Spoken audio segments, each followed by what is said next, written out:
Hello everyone, সবাই কেমন আছেন?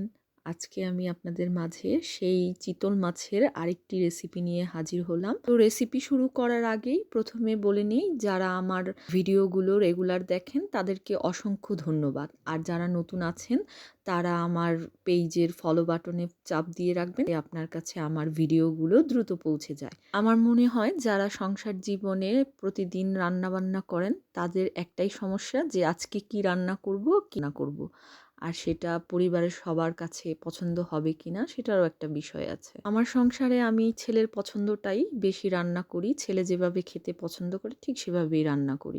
তো আজকেও ঠিক সেরকমই, ছেলে চিতল মাছ দিয়ে টমেটো দিয়ে পেঁয়াজ দিয়ে ভুনা খাবে। তো নতুন টমেটো বলে এখন সব কিছুতেই দিতে ভালো লাগে, খেতেও ভালো লাগে। তো মাছগুলোকে আমি খুব ভালো করে ধুয়ে পরিষ্কার করে এর মধ্যে পরিমতো লবণ আর ১ চা চামচ মরিচের গুঁড়ো, 1/2 চা চামচ হলুদের গুঁড়ো মাখিয়ে তেলের মধ্যে খুব ভালো করে ভেজে নেব মাছগুলোকে।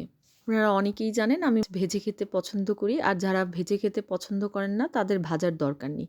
তবে আমি মাছ ভাজা ছাড়া খেতে পছন্দ করি না। তাই আমি মাছগুলোকে একটু লাল করে ভেজে নেব। মাছগুলো ভাজা হলে একপাশে রেখে দেব। আর মাছ ভাজার তেলের মধ্যে আমি আরেকটু তেল দিয়ে এর মধ্যে দিয়ে দেব জিরে ফোড়ন। জিরেটা একটু হালকা লাল হলেই এর মধ্যে দিয়ে দেব পেঁয়াজ কুচি। পেঁয়াজ কুচিটা আপনারা আপনাদের পছন্দ মতো নিয়ে নিতে পারেন। আমি এখানে আমার মাছ অনুযায়ী পেঁয়াজ নিয়েছি। তো এখানে 1 কাপের মতো পেঁয়াজ কুচি হবে।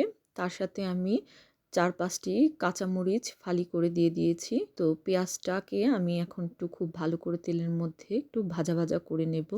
পেঁয়াজটা একটু লাল হলেই এর মধ্যে দিয়ে দেব টমেটো কুচি করে রাখা। এখানে আমি 2টো বড় সাইজের টমেটো ব্যবহার করেছি।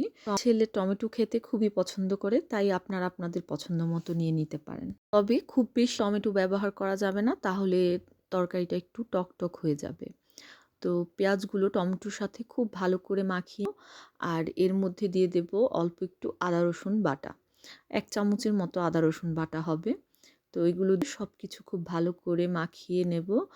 আর এখানে আমি পরিমাণ মতো লবণ দিয়ে দেব, 1/2 চা চামচ হলুদের গুঁড়ো দিয়ে আর 1 চা চামচ মরিচের গুঁড়ো দিয়ে দেব, 1/2 চা চামচ ধনিয়া গুঁড়োও দেব। পেঁয়াজের সাথে মশলাগুলোকে খুব ভালো করে কষিয়ে নেব। যখন মশলা তেলটা ছেড়ে দেবে তখন এর মধ্যে দিয়ে দেব 1.5 কাপ জল। জলটাও আপনারা আপনাদের পছন্দ মতো দিয়ে নিতে পারেন। এখানে যেহেতু আমি খুব বেশি মাছ নিইনি, তো এখানে ঝোলটা কমই দিয়েছি। আর যেহেতু ভুনা করব, তো এখানে জলটা তেমন বেশি ব্যবহার করব না। জলে বলক চলে এসেছে, তো এখানে আমি ভেজে রাখা মাছগুলো দিয়ে দেব। আর মাছগুলো দিয়ে একটু নেড়ে ঢাকনা দিয়ে ঢেকে দেব। 10 মিনিটের জন্য ঢাকনা দিয়ে ঢেকে দেব। 10 মিনিট পর ঢাকনা খুলে এর মধ্যে দিয়ে দেব 1 চা চামচ ভাজা জিরের গুঁড়ো আর 1/2 চা চামচ গরম মশলা। মশলাগুলো দিয়ে একটু নেড়ে আর ঢাকনা দিয়ে ঢেকে দেব 5 মিনিটের জন্য।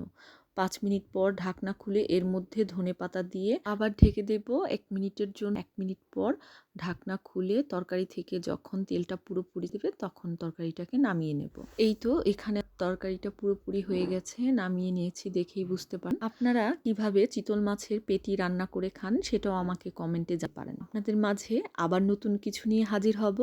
সবাই ভালো থাকবেন, সুস্থ থাকবেন। ধন্যবাদ।